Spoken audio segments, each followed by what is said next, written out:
جايين للحساء ايام الظروف وايام المكده، وقالوا بنروح للحساء. الحساء كانت مشهوره بامرين، فيها بورصتين مهمه، بورصه التمر وبورصه الابل. ليش؟ كانوا يجلبون الابل سوق الحساء وياخذون بدالها تمر ويتغذون. اهل الابل واهل الغنم واهل الحلال اللي حول الحساء والمناطق هذه قالوا مدينا للحساء، فيجيبون ابلهم الزايده واللي سملوها ويعرضونها في السوق وتباع. الفلوس هذه يتمونون فيها أكثر شيء التمر. الاثنين هذيلا قالوا أكيد سوق الحساء الآن وقت الصرام التمر بنروح ونشتري إبل، لأن الإبل صايرة رخيصة كل اللي يبيع. جامعين لهم 50 ريال فرنسي أو 50 جنيه الله أعلم، كل واحد معه 25، وحادرين من الشمال رايحين للحساء. هم من عنزة، من الروله اللي في عنزة. يقولوا حنا نمشي في الطريق، يقول احتجنا نحن نتقهوى ونتعشى عند احد هالبيوت اللي تواجهنا. يقول يوم جينا هاك القطين عده بيوت من بيوت الشعر من قبيله واحده يجتمعون عند مارد ماء. يقولوا نلقى بيت هاك الشعر، يقولوا نقلط عليه. يقول يوم دخلنا ولهاك المراه المحرولة كسيحه، يقول المراه مرة عز، يا هلا يا هلا ترحب فينا. يقول والله حنا تنكدنا، ما احنا مثقلين عليها، يا الله تزحف عمرها. قالوا هي تحط عندنا الدلال وتحط عندنا المواعين، وقالت شبوا ضوءكم وسووا قهوتكم ويجيكم العشاء. قلت الخوي ايش رايك؟ بيوت الشعر واجد والناس اللي حولنا واجد، ايش رايك نقلط عند بيت غير هالبيت هذا؟ ما نبي نكلف على هالمراه اللي الله يعافينا وياكم، يلا تمشي كسيحه هي.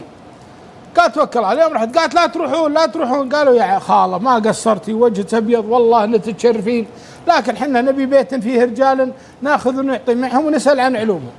يوم دبروا لا فيه رجال في بيت شعر وعنده رجال واجد، راحوا له. والرجال هذا نطحهم، هذا الرجال ولد العجوز.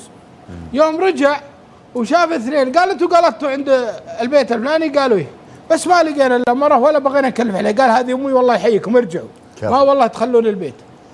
قالوا هم يرجعون معي. يوم شافوا هاك الولد النشيط والحقيقه يشب الضوء ويسوي القهوه ويذبح له هاك الخروف ويبدا يعشيهم. الرجاجيل اللي في البيت الشعر اللي هو جاي منهم تباطوه، اثرهم مجتمعين مع هالولد هذا على اساس يروحون الواحد من عيال عمهم يخطبون له مره، والرجال ذاك رافض، وهم جايين جاهيه ومجتمعين من كل مكان عشان يروحون يخطبون له الولد. والولد يوم شاف الضيوف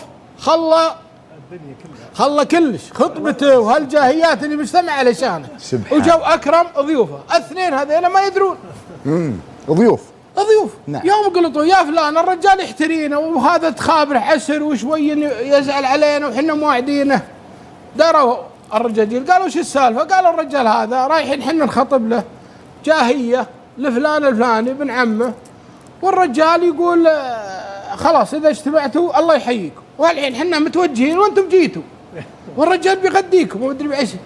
قالوا وجل تدري حنا بنروح معك في الجاهيه، لعله اذا شافنا من قبيله ثانيه يفرح ويقوم بواجبنا معكم على قولة القائل الاجنبي لحق على صحيح. يقولوا نروح معهم.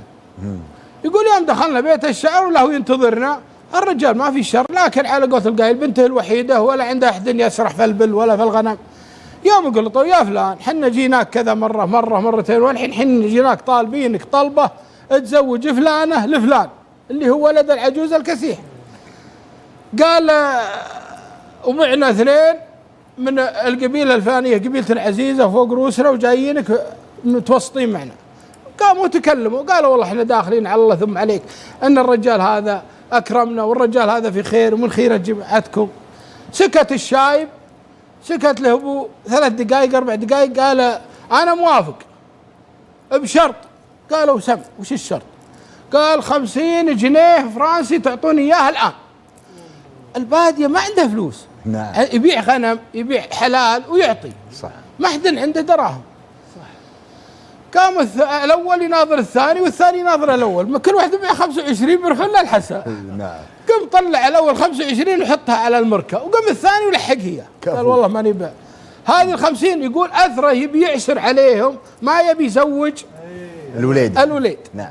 وهذا انا ما دار معهم فلوس، كفو.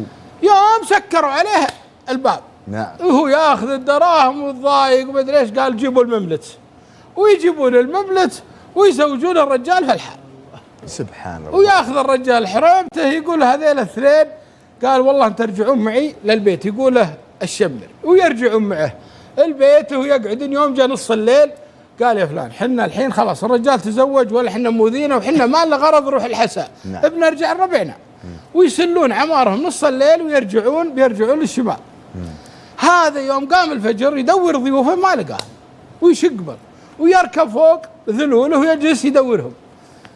ترى جاء الظهر وجاء العصر هم على رجولهم، وهو يقص الاثر لين لقاهم قبل المغرب قالطين لهم عند ناس. يوم جاهم قلط عند الرجاجيل، قال يا الربع هذول ضيوفي وانا طالبكم تعطونهم. قالوا سانا قالطين عند سانهم قالطين عندك قبلنا فلك حق. قال اي والله قالطين، وهم يطلعون معه ويرجعهم بيت الشام. يا ابن قال والله ما تروحون، والله ما والله يا فعلا فعلتموه، اني والله ما انساه لكم طول حياتي، انتم بنيتوا بيت. يقول وانا اجيبهم ويجيبهم عندي في البيت ويستانس وياهم. يوم جاء الفجر ويدق النجر. النجر يا اخوان اذا دق له اصوات معينه، في صوت عندي ضيوف، وفي صوت تراني محتاج وعندي مشكله، وفي صوت ترى عندي مريض. كل دقة نجر عند البادية لها أصوات معينة، لكن هذه لغة ما يفهمها إلا اللي عاشوا عليها. خذ النجر واطلع برا البيت الشعر ودقه دقة غريبة، دقة واحد ظروفه صعبة ومحتاج. يقولوا يتلايمون عليه شمر، جماعته كلهم اللي في القطين عسى ماشر عسى ماشر. قال العلم سلامتكم، أنتم خابرين أمس وش سووا الرجاجيل فيني وش فعلوا وش هذا، والرجاجيل هذيل على باب الله وظروفهم مصلحة. أنا طالبكم طلبة إنكم تفزعون معي. قالوا ابشر بالخير ابشر بالخير. هم كم دفعوا؟ قال دفعوا 50. قالوا الناقة تسوى 4 جنيهات، حنا عن كل جنيه بندفع ناقة، عن كل جنيه بندفع ناقة 4 أضعاف. اي نعم. قالوا والله يكثر خيركم، وفعلا هذا يجيب ناقة وهذا يجيب 2 وهذا يجيب 3، لين اجتمعت 50 ناقة. 50 ناقة. الله. وياخذ هذا 25 وياخذ هذا 25، وهذا يكرمهم وقال ترى لكم اخو والله يجزاكم عني خير، وياخذ اساميهم. واول عيال يجونه يسميهم على اسامي الاثنين اللي كانوا سبب لزواج امهم، وهذا يروحون شمال لانهم رايحين يشترون ابن بالفلوس، وهذا يبقى مع مريته والعالم ما خسرت. هذه سبحان الله من قصص البادية الجميلة اللي فيها مكان وفيها أثرة وفيها حب انك تساعد الاخرين. اسال الله العلي العظيم ينفع بهالقصه، وجزاكم الله عني خير على حسن الاستماع، واسف للاطاله. الله يطول بعمرك. الا بالعكس والله اني اقولها واعيدها تحت الهواء وعلى الهواء، اني احيي فيك انتم الموجودين على تعزيزك للقيم